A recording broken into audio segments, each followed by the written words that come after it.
great to be with you on another Monday morning. And today I just had sort of a thought that I wanted to share with you. Many years ago, a lot of you have known me for all these years, and you know that there was a time when I was a lot heavier than I am today. And for health reasons and for just personal reasons, I became motivated to lose weight. But an interesting observation I made during that time was that I had a certain regimen. I had a certain idea of what I was supposed to be doing on a given day in terms of eating and exercising. And I remember I would wake up some days with every good intention, and I would be thinking that I knew exactly what I wanted to do, and I'd set myself out to do it. And then at some point during the day, I would just absentmindedly be in the kitchen or somewhere in the house, and I'd see something, and I would pick it up, and I would start eating it. And halfway through it, I'd realize that I'd completely forgotten my regimen. I'd forgotten my diet. I'm eating something that I'm totally not supposed to be eating. And I'd be right in the middle of it, realizing that I have forgotten. And my mind would say, well, you've already blown it at this point. You've eaten half of it, so just finish it and you'll try again tomorrow. You'll start over again tomorrow. And of course, many times the next day, the same thing would happen. I would just kind of forget, and I would do something I wasn't supposed to do, not because I didn't want to, not because I wasn't planning on it, but because I just kind of forget. There are things that we make a point to, and I love this phrase, remember not to forget. We have to remember not to forget. Men try hard to remember not to forget their wife's birthday or their anniversary. These are important things for parents. It's important to remember not to forget to pick up your kids from school or to pick them up from the playground or something. We have all kinds of tools and gimmicks that remind us when we think we may forget something important. In fact, we all have one of these, which has so many tools on it to remind us, to give us warnings. I've even got one on my hand that will tell me not to forget things, and I still forget.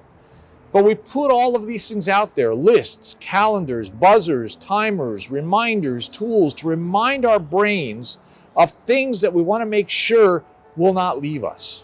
And as I thought about this, I remembered a passage from James 1:25. James says this, he says, "Whoever looks intently into the perfect law that gives freedom and continues in it, not forgetting what they have heard, but doing it, they will be blessed in what they do." You get that? If you read the word and then you continue in it without forgetting, without sort of losing your focus, there's a special blessing. Have you ever heard a great sermon? You're sitting in church and you hear a sermon from somebody, and the Holy Spirit just convicts you, and you feel like that sermon was just for me. That sermon was aimed right at me. And maybe you make a commitment to change. You say, you know what, I need to take this seriously. I need to do what the Holy Spirit is telling me to do. But then you go out and you get into the coffee hour and you start talking with people, and then you go to lunch with a bunch of people, and then you go out and maybe see a movie that afternoon or that evening, and you go home and you go to bed, and next thing you know, it's a week later, and you think, gee, I thought I committed something a week ago, but you barely even remember what it was. Maybe you made a commitment to stop gossiping, or to stop speaking negatively about people, or to watch the things that come out of your mouth, and the next time you remember is when you're right in the middle of gossiping and it's actually coming out of your mouth. And you're saying, just like me with the food, where I'm halfway through it when I remember I'm not supposed to be doing it. And you say, you know what? Well, I've already blown it now, so I'll just go ahead for now, and then tomorrow I'll try to do better. One of the big themes in the Bible that you don't see that much because you're not looking for it is this idea of being reminded not to forget God's faithfulness and providence. Because when we forget who God is, that's when we forget to honor Him and do the things that we're supposed to do for Him. In the Bible, a lot of times they used landmarks and mountains and things like that as witnesses. They'd make a covenant before God, and then they'd say, this mountain is my witness.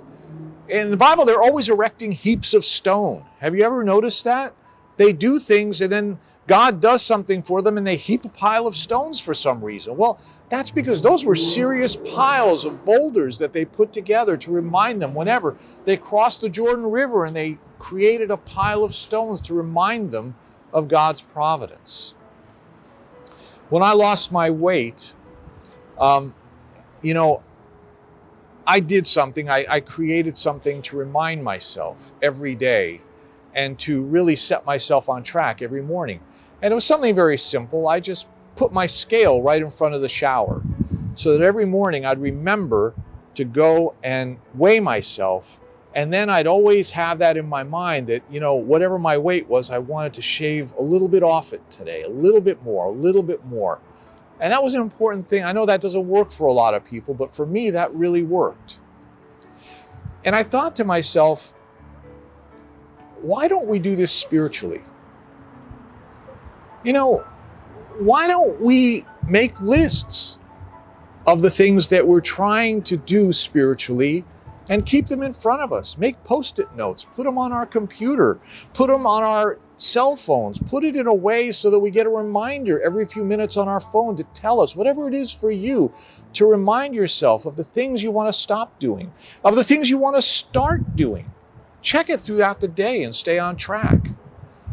Prepare yourself before going to work or to church to say, listen, today these are my goals. I'm not going to contribute to any negative behavior today. I'm not going to contribute to any unhealthy talk among my coworkers. Every time I come to church, I say, here are the things I'm going to try to do today. I'm going to be focused in prayer. I'm going to give my worship to God. I'm not going to be distracted by different things. To make a plan for how we're going to deal with the things that come up, just like we would for anything else in our lives. Here's the thing. We create tools to help us remember not to forget the most important things in our life, right? So what does it say about us if we do not create such tools for our spiritual lives? What does it say about our spiritual lives? If we create these things for everything that's important to us, and we don't do that for our spiritual lives, what does that say about our spiritual lives? So I don't know how to create something like that will work for you. We all do it in ways that work for each of us individually. What I did, with my scale would maybe not be something that worked for you.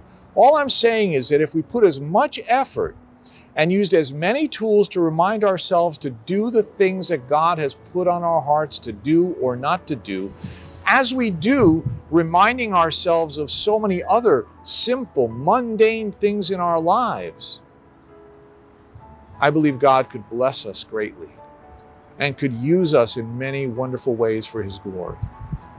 So think about that in your prayers today.